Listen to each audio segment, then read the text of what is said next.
भाद्रपद शुक्ल पंचमी यानी ऋषि पंचमी का व्रत सभी वर्ग की महिलाओं को करना चाहिए। इस दिन स्नान आदि कर अपने घर के स्वच्छ स्थान पर हल्दी, कुमकुम, रोली आदि से चौकोर मंडल बनाकर उस पर सप्तऋषियों की स्थापना करें। गंध, पुष्प, धूप, दीप नैवेद्यादि से पूजन करके निम्न मंत्र से सप्तऋषियों को अर्घ्य दें। तपश्चात बिना बोया पृथ्वी में पैदा हुए शाकादि का आहार करके ब्रह्मचर्य का पालन करके व्रत करें।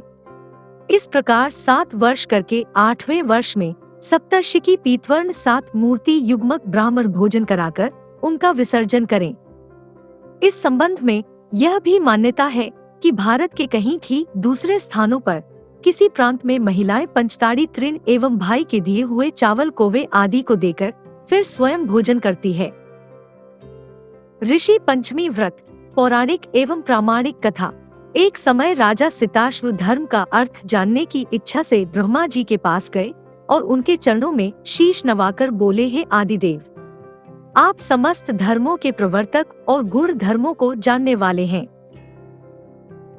आपके श्री मुख से धर्म चर्चा श्रवण कर मन को आत्मिक शांति मिलती है, भगवान के चरण कमलों में प्रीति बढ़ती है। वैसे तो आपने मुझे नाना प्रकार के व्रतों के बारे में उपदेश दिए हैं।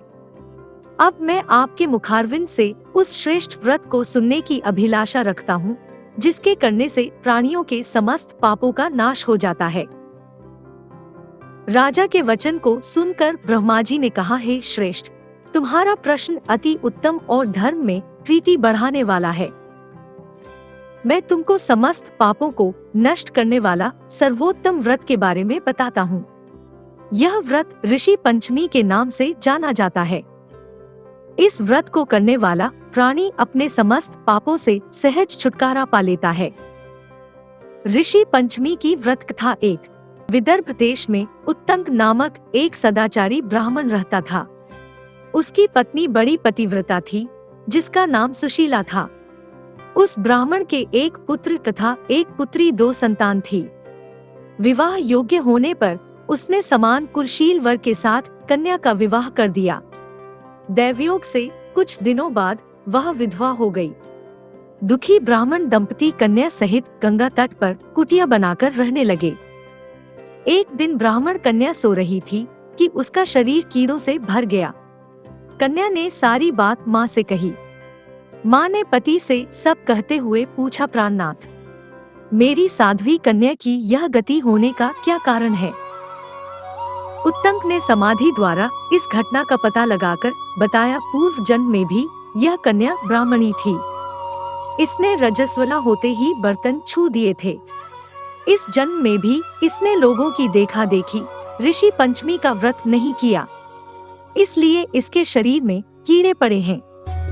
धर्मशास्त्रों की मान्यता है कि रजस्वला स्त्री पहले दिन चांडालिनी, दूसरे दिन ब्रह्मघातिनी तथा तीसरे दिन धोबिन के समान अपवित्र होती है। वह चौथे दिन स्नान करके शुद्ध होती है। यदि यह शुद्ध मन से अब भी ऋषि पंचमी का व्रत करे तो इसके सारे दुख दूर हो जाएंगे और अगले जन्म में अटल सौभाग्य प्राप्त करेगी। पिता की आज्ञा से पुत्री ने विधि पूर्वक ऋषि पंचमी का व्रत एवं पूजन किया। व्रत के प्रभाव से वह सारे दुखों से मुक्त हो गई। अगले जन्म में उसे अटल सौभाग्य सहित अक्षय सुखों का भोग मिला। ऋषि पंचमी की व्रत कथा। 2 सतयुग में विदर्भ नगरी में शेनजित नामक राजा हुए थे। वह ऋषियों के समान थे। उन्हीं के राज में एक कृषक सुमित्र था। उसकी पत्नी जयश्री अत्यंत पतिव्रता थी। एक समय वर्षा ऋतु में जब उसकी पत्नी खेती के कामों में लगी हुई थी तो वह रजस्वला हो गई। उसको रजस्वला होने का पता लग गया, फिर भी वह घर के कामों में लगी रही। कुछ समय बाद वह दोनों स्त्री पुरुष अपनी अपनी आयु भोगकर मृत्यु को प्राप्त हुए। जयश्री तो कुतिया बनी और सुमित्र को रजस्वला स्त्री के संपर्क में आने के कारण बैल की योनि मिली, क्योंकि ऋतु दोष के अतिरिक्त इन दोनों का कोई अपराध नहीं था। इसी कारण इन दोनों को अपने पूर्व जन्म का समस्त विवरण याद रहा। वे दोनों कुतिया और बैल के रूप में उसी नगर में अपने बेटे सुचित्र के यहाँ रहने लगे। धर्मात्मा सुचित्र अपने अतिथियों का पूर्ण सत्कार करता था।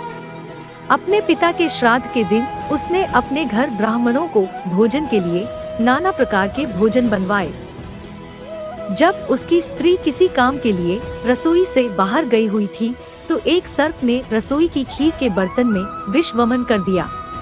कुतिया के रूप में सुचित्र की माँ कुछ दूर से सब देख रही थी। पुत्र की बहू के आने पर उसने पुत्र को ब्रह्मा हत्या के पाप से बचाने के लिए उस बर्तन में मुंह डाल दिया।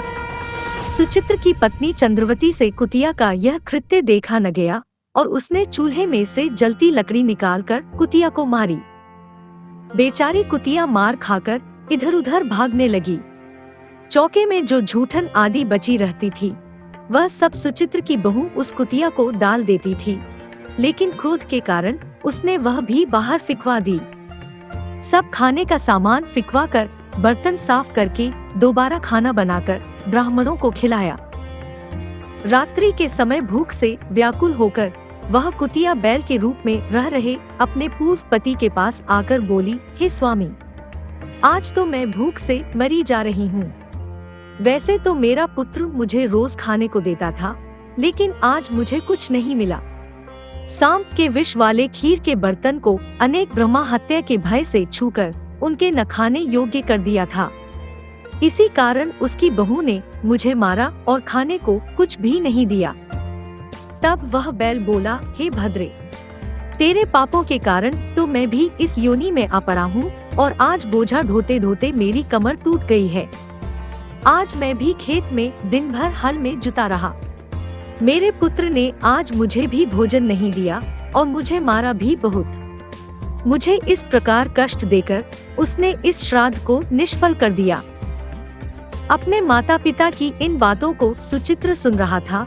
उसने उसी समय दोनों को भरपेट भोजन कराया और फिर उनके दुख से दुखी होकर वन की ओर चला गया। वन में जाकर ऋषियों से पूछा कि मेरे माता पिता किन कर्मों के कारण इन नीची योनियों को प्राप्त हुए हैं और अब किस प्रकार से इनको छुटकारा मिल सकता है। तब सर्वत्मा ऋषि बोले, तुम इनकी मुक्ति के लिए पत्नी सहित ऋषि पंचमी का व्रत धारण करो तथा उसका फल अपने माता पिता को दो। भाद्रपद महीने की शुक्ल पंचमी को मुख शुद्ध करके मध्याह्न में नदी के पवित्र जल में स्नान करना और नए रेशमी कपड़े पहनकर अरुधंती सहित सप्तऋषियों का पूजन करना। इतना सुनकर सुचित्र अपने घर लौट आया और अपनी पत्नी सहित विधि विधान से पूजन व्रत किया। उसके पुण्य से माता पिता दोनों पशु योनियों से छूट गए। इसलिए जो महिला श्रद्धा पूर्वक ऋषि पंचमी का व्रत करती है वह समस्त सांसारिक सुखों को भोग कर बैकुंठ को जाती है।